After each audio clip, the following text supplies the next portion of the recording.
tempo não. Bom dia, querido povo de Deus. Que alegria estarmos juntos mais uma vez no nosso programa Um Coração para Amar. Hoje, domingo, dia 19 de junho, 12º domingo do tempo comum. Hoje nós teremos a alegria de receber no nosso programa o Padre Carlinhos, que por tanto tempo esteve à frente desse programa, deste canal de comunicação da Paróquia Santana com cada um de vocês. Mas antes, nós vamos refletir o Evangelho deste domingo. O Senhor esteja convosco, Ele está no meio de nós. Proclamação do Evangelho de Jesus Cristo, segundo São Lucas. Glória a vós, Senhor. Certa vez, Jesus estava rezando sozinho. Os discípulos estavam com ele. Então Jesus lhes perguntou: quem as multidões dizem que eu sou? Eles responderam: João Batista, outros Elias. Outros ainda dizem que um dos antigos profetas que ressuscitou. Disse-lhes então: e vocês, quem dizem que eu sou? Pedro respondeu: o Messias de Deus. Então Jesus os repreendeu e mandou que não contassem isso a ninguém. E disse: o Filho do Homem deve sofrer muito, ser rejeitado pelos anciãos, chefes dos sacerdotes e doutores da lei, ser morto e ressuscitar ao terceiro dia. E dizia a todos: quem quiser vir após mim, renuncie a si mesmo, carregue sua cruz a cada dia e me siga. Pois quem quiser salvar a própria vida, a perderá. Mas quem perder a própria vida por causa de mim, a salvará. Palavra da salvação. Glória a vós, Senhor. Esta página do Evangelho nos interroga em primeira pessoa. Quem diz você que é Jesus? Muito mais do que o que os outros dizem, muito mais do que a opinião alheia sobre a pessoa de Jesus Cristo, o que realmente importa é quem é Jesus na minha vida, quem é Jesus na sua vida. E só é possível dar uma resposta real, concreta, verdadeira a esta pergunta a partir de uma experiência de Jesus. Isto é fundamental. Quem não sentiu o toque de Deus, quem não teve a experiência de Deus, não pode responder verdadeiramente quem é o Cristo em sua vida. Por isso, Jesus está nos convidando a um relacionamento íntimo com Ele, a um relacionamento íntimo com Jesus Cristo, que é a revelação do amor e da misericórdia de Deus Pai a cada um de nós. Para isso nós não estamos sozinhos, somos guiados pelo Espírito Santo. É o Espírito que vai formando o nosso espírito para sermos um com Deus através de Jesus Cristo. Mas esse relacionamento, ele tem uma exigência. Quem quiser me seguir, renuncie a si mesmo, tome a sua cruz e me siga. Nós devemos seguir Jesus com tudo que somos e com tudo que temos, coisas boas e as coisas ruins, as qualidades e os nossos defeitos. Devemos assumir primeiramente a totalidade do nosso ser e depositar essa totalidade na confiança de Deus. Claro, isso não deve gerar um conformismo com os nossos erros, mas nós só podemos tomar o remédio quando nós temos certeza de qual é a doença que temos. Nós só podemos pedir a Deus que melhore os nossos erros se nós o assumirmos de fato. Por isso, a presença de Deus na nossa vida, ela será libertadora e salvadora quanto mais real eu me aproximar de Jesus, quanto mais verdadeiro for o meu passo em direção ao Mestre. E a cruz, ela é cotidiana. As dificuldades, elas virão a cada dia. O Senhor não promete vida fácil para ninguém. Ele não promete uma religião doril, tomou a dor, sumiu. Pelo contrário, Ele promete e dá, através do Espírito Santo, forças para que a gente carregue a nossa cruz cotidiana. Então, que nós saibamos responder quem é o Cristo, quem é o Messias em nossas vidas e tenhamos a coragem de tomar a nossa cruz e nos colocarmos no caminho do discipulado missionário que nos pede o próprio Cristo. Amém. No próximo bloco nós recebemos o Padre Carlinhos. Até lá. Deus te desse sol.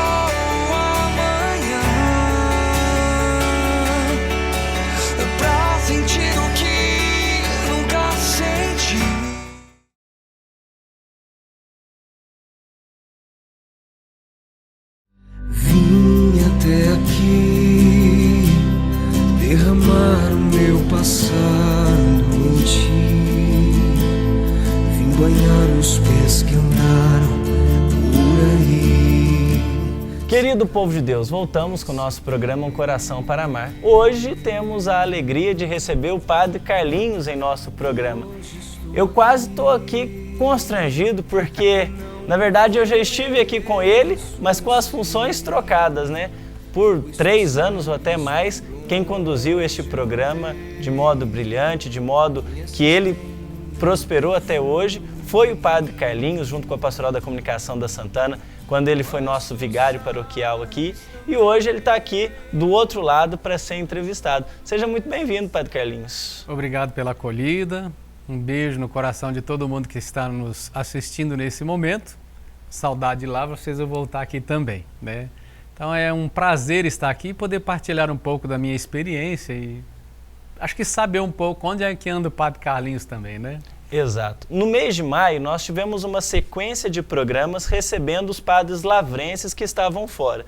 Hoje é praticamente isso, porque depois de tanto tempo na nossa terra, o Padre Carlinhos já é praticamente um padre lavrense que retorna à terra-mãe, à casa-mãe dele, que é a nossa paróquia Santana de Lavras.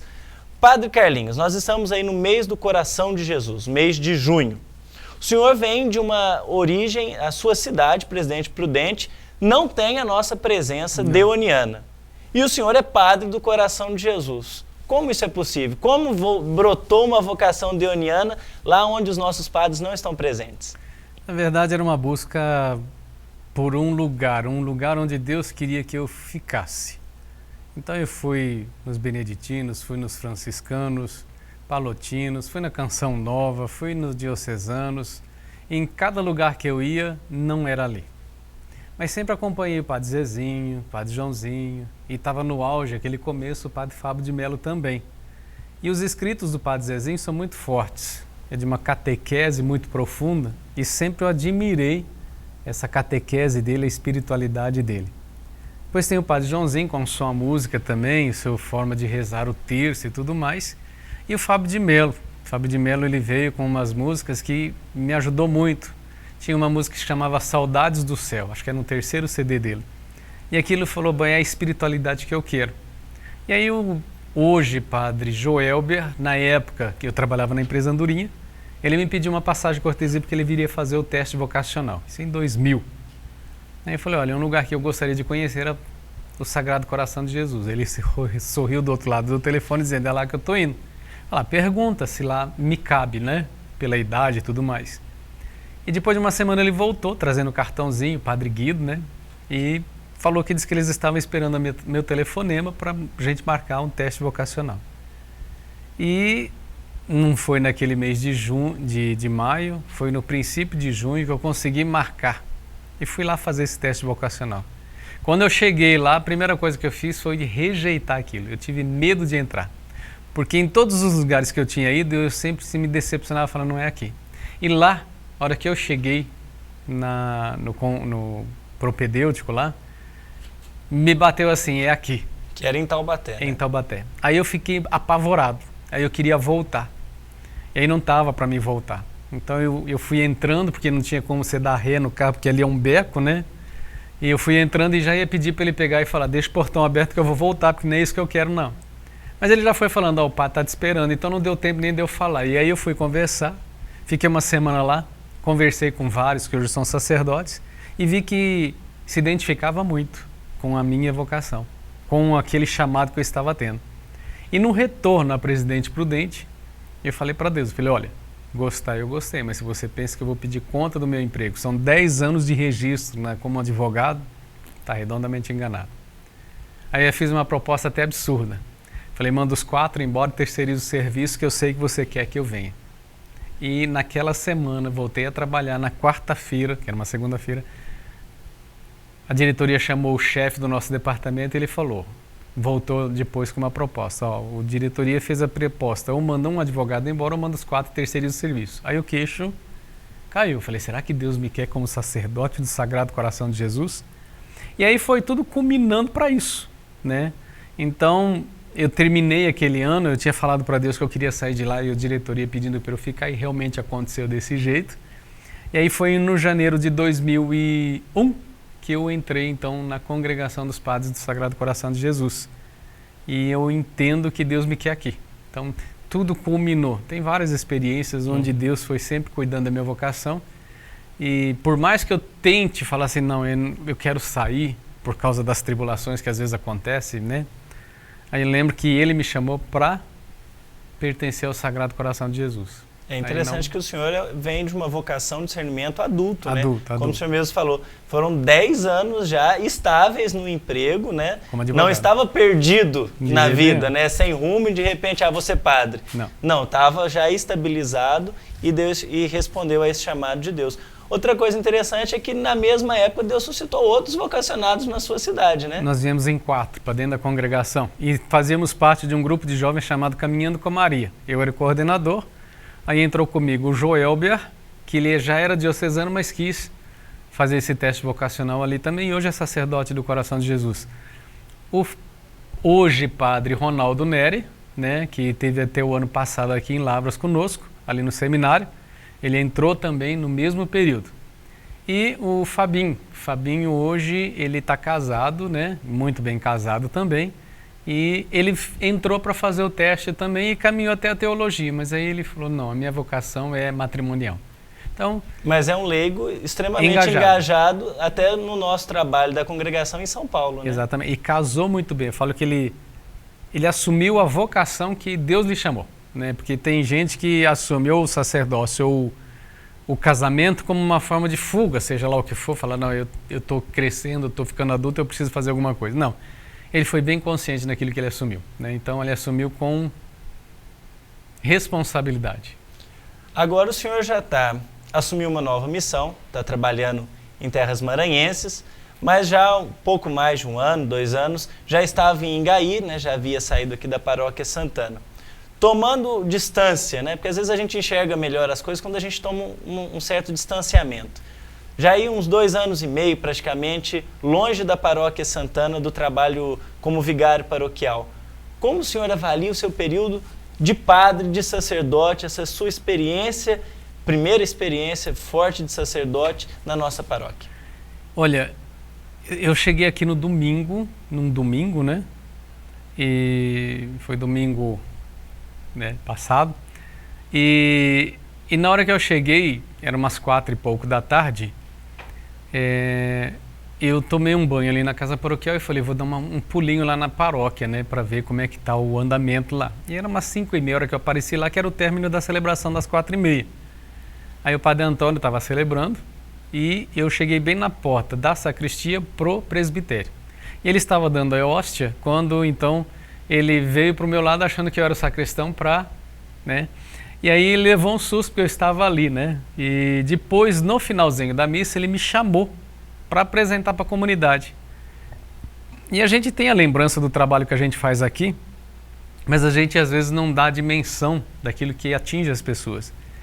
E eu fiquei assim, não é chocado, espantado, que quando você se apresenta ali, a maioria se levantou para te acolher. Então, na hora você fala, nossa, eu estou fazendo então um bom serviço daquilo que Deus me pede. Então, o período que eu estive aqui em Lavras e trabalhando, surtiu frutos e teve muita gente que você vê que mudou e que te acolhe muito bem no meu sacerdócio, porque é bem consciente. E o povo de Ingaí, nesses 2 anos que eu estive lá, morando lá, né, meio ano aqui e lá, na segunda-feira nós celebramos juntos. E foi um momento muito gostoso também com eles. É um momento de voltar àquilo que eu estava fazendo e de trabalhar junto com o padre Adriano, que também participou, ele que é o pároco lá. Então, ele foi mostrar a casa paroquial, é uma pessoa muito acolhedora, a comunidade muito acolhedora. Então, para mim foi um voltar. É como se você disse, eu saí um pouco, porque até então eu estava trabalhando. De repente eu fui para o Maranhão, não deu tempo de pensar nem nada. E agora eu saí do Maranhão para resolver. Eu vim para um curso aí em Aparecida e aqui eu vim para fazer alguns tratamentos de saúde, né?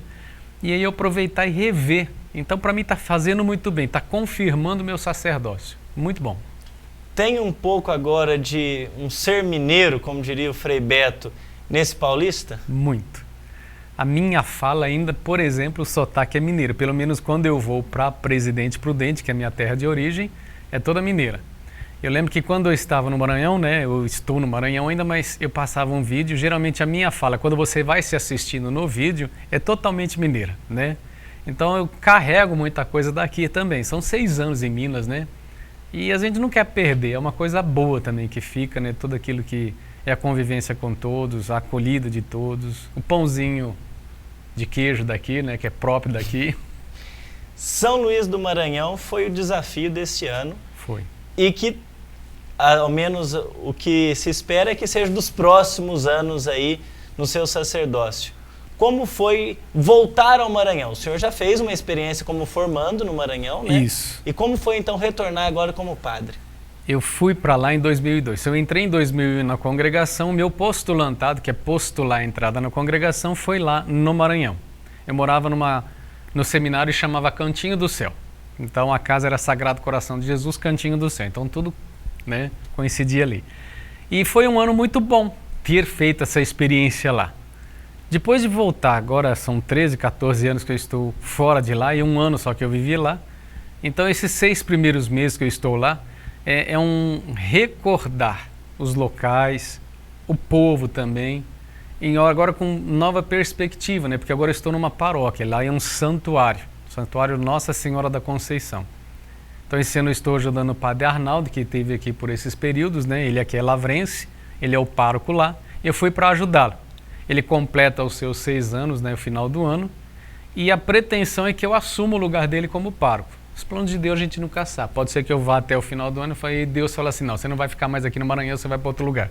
Então eu não me limito no falar, não, eu vou projetar e planejar o que eu farei o ano que vem. Eu vivo o momento presente sabendo que eu tenho que dar testemunho. E lá eu vejo assim uma terra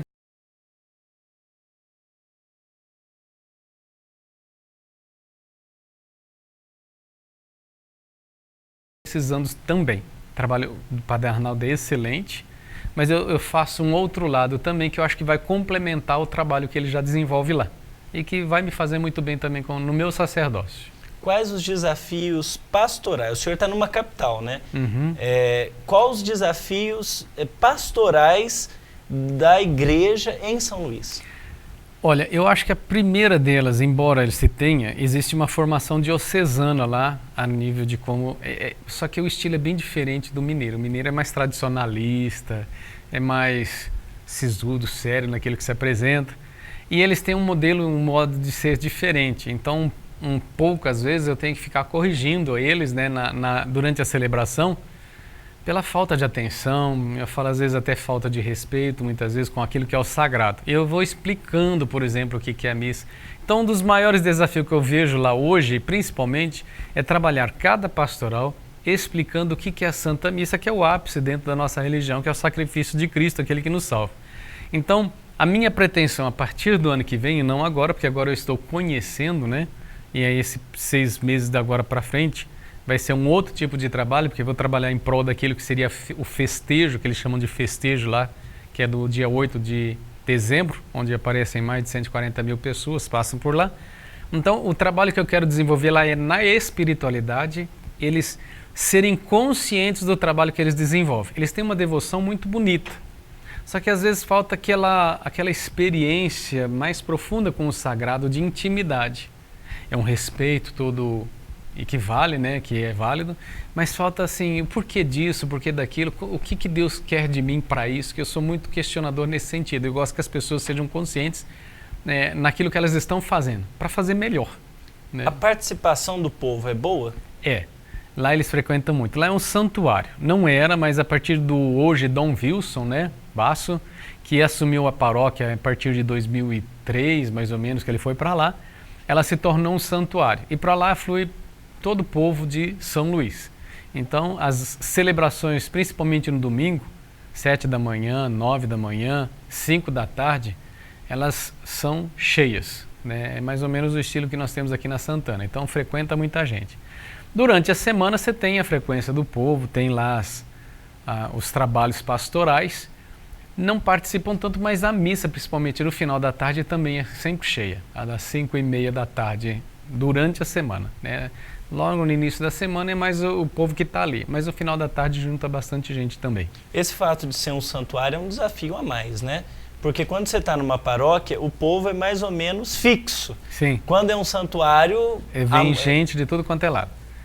E eu falo que não difere muito da Santana, porque a Santana, por exemplo, você trabalha, ela é central. Então, aí você vem gente de todas as cidades vizinhas, como é uma paróquia central, você atende todo mundo também. Então, essa experiência que eu tenho daqui, eu levo para lá. E lá tem também muito isso, né, das pessoas de outras paróquias irem para lá, por ser um santuário e quererem. Então, tem o ano da misericórdia, né, a Porta Santa, que lá tem também. Então, tudo isso vai influenciando e vai trazendo mais gente para lá. Então tem párocos que vão para lá com o seu povo também, às vezes no final de semana, para passar pela Porta Santa, né, das comunidades vizinhas, por exemplo, né, ou dentro da própria São Luís. O senhor disse da preparação agora no segundo semestre dos festejos, né? Isso. E a perspectiva é de muita gente, né? Muita. Eu não entendo ainda como que acontece. Eu só sei que é mais ou menos, eles já me disseram que passam por lá mais ou menos 140 mil pessoas. Lota. Então, eu vou para lá agora nesse segundo semestre, porque daqui a pouco estou indo, e eu vou aprender tudo que eles fazem. Eu quero ver o que eles fazem, né? Palco, às vezes tem a camiseta que eles confeccionam para vender também, que é um pouco da renda que se entra para a comunidade. A novena em si, os padres que são chamados, as pastorais que se envolvem. Como passa muita gente, então você tem as missas ali, de hora em hora, pelo que eu sei, e tem a missa lá no Aragão, que é um espaço aberto que é feito de lá e vem procissão para a paróquia. Então tudo isso tem que ser planejado nesses 6 meses que vai para a festa em si. Para a gente encerrar esse bloco, o Evangelho do dia de hoje nos questiona pessoalmente, quem é Jesus para você? Padre, religioso, batizado, com essa experiência em Lavras, em Engaí, agora em terras maranhenses, o que o senhor pode dizer da sua experiência? Quem é Jesus para o senhor? Olha, eu diria que Jesus é meu amigo, né? Eu tive uma experiência muito forte, como eu fui falando aos poucos a você sobre o meu chamado vocacional, como Deus me fala, né? Tem a minha experiência, tem muita experiência com Nossa Senhora também nesse sentido, né? Dela se manifestar, mas não é essas coisas que a gente vê de milagres assim, não. É dentro do ordinário a experiência do extraordinário. Aqui às vezes Deus também está junto e a gente sente muito Ele. Ele para mim é meu amigo, então Ele nunca vai me abandonar ou vai me deixar ao léu. Às vezes é eu que faço, né? Eu sou infiel a Ele, mas Ele jamais deixou de ser fiel a mim, no caso daquilo que é a promessa dEle. Então eu tenho como uma pessoa que me mostra o caminho que eu tenho que viver para um dia ressuscitar e conviver com Ele. Então se Ele veio a essa terra, Ele nos mostrou um caminho, mostrou o rosto do Pai e mostra a gente como que ressuscita, e eu só tenho que segui-lo. Tenho que amar, tenho que perdoar, tenho que ter paciência, tenho que ser honesto, né? E eu tenho muito aquilo assim, ai de mim se eu escandalizar os pequeninos. Então eu vivo muito nessa coisa, eu não quero não ofender a Deus, eu quero levar as pessoas a fazer a sua experiência daquilo que é o sagrado que eu tenho também vivido. Então, para mim, Deus é a minha intimidade. Mesmo quando eu peco, eu sei que Ele está junto, querendo me tirar do mal. Quem é Jesus para você? Nós vamos continuar com essa interrogação no coração e no próximo bloco nós vamos perguntar ao próprio Mestre no nosso momento de adoração. Tudo que tenho recebe o meu nada, refaz a morada.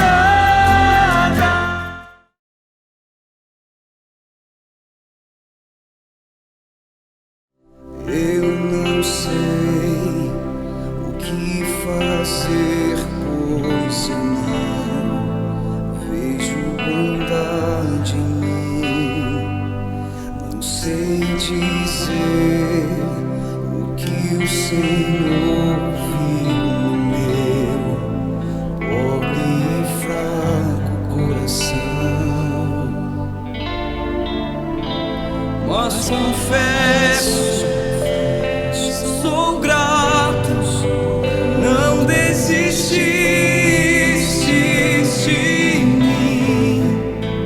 Pode o mundo ir, mas o teu colo vai ficar.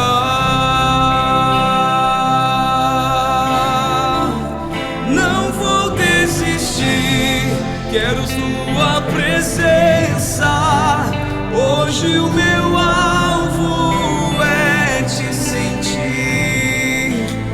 Eu só vou parar quando no teu abraço, Senhor, me embalar. Não vou desistir, quero tua presença. Hoje o meu alvo é te sentir. Eu só vou parar quando no teu abraço, Senhor, me embalar.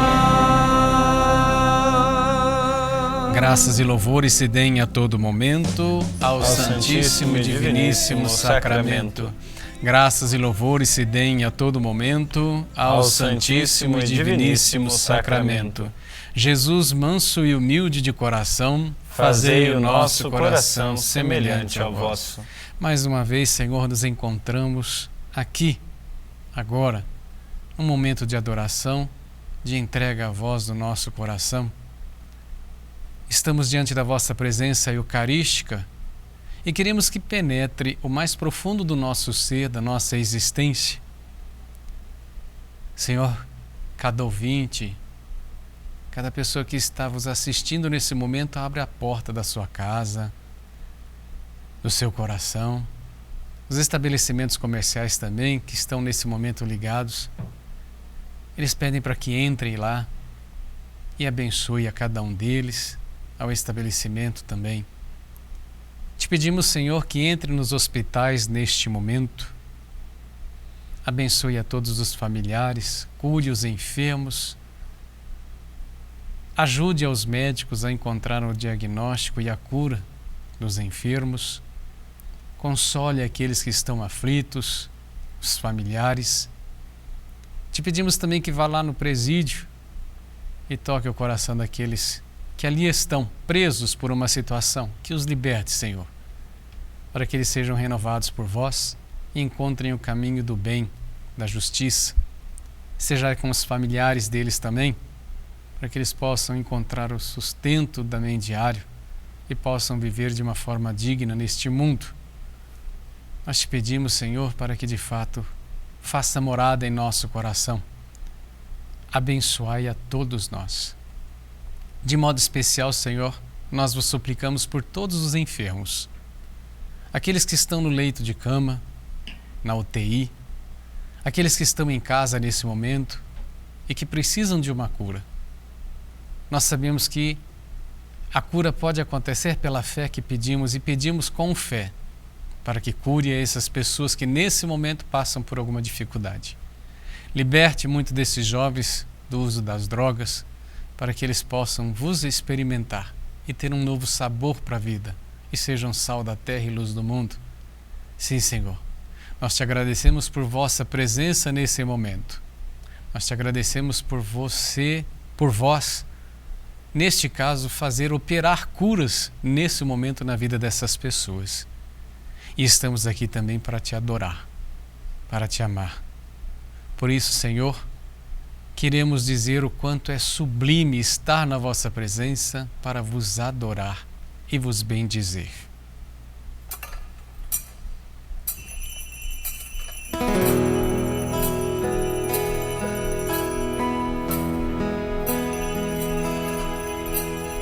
Tão sublime sacramento,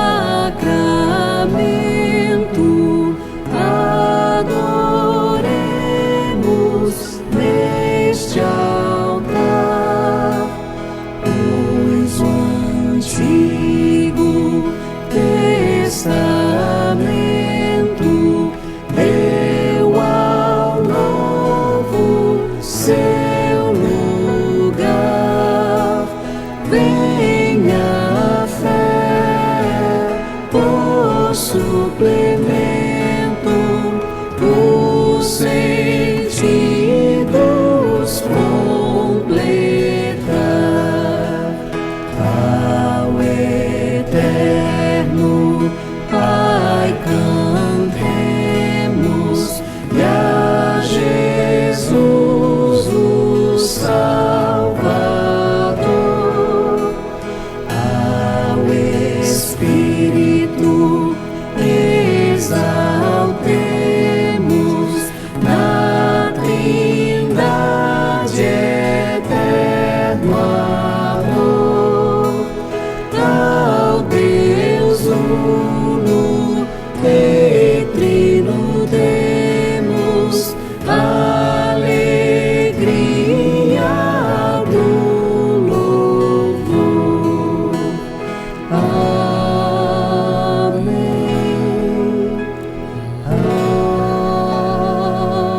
Graças e louvores se deem a todo momento ao Santíssimo e Diviníssimo Sacramento.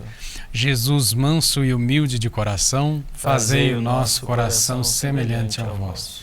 Que essa bênção, Senhor, possa atingir a cada pessoa que nesse momento está diante de vós, todos os lares que neste momento vos assiste, todos os lugares comerciais onde tem os seus trabalhadores nesse momento prestando o seu serviço, e os clientes também e seus proprietários. Também nos hospitais com os médicos, enfermeiros, com os pacientes e também seus familiares. No presídio e com as familiares também dos presidiários. E por toda a nossa cidade, por todos aqueles que nos pedem orações, vos pedimos a vossa bênção, a Deus Todo-Poderoso, que é Pai, Filho e Espírito Santo. Amém.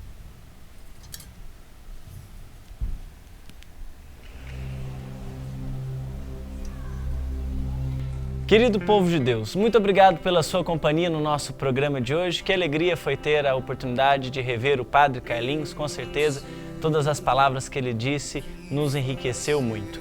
Até o próximo domingo, no mesmo horário, aqui na TV Universitária. Um grande abraço a cada um de vocês. Mas confesso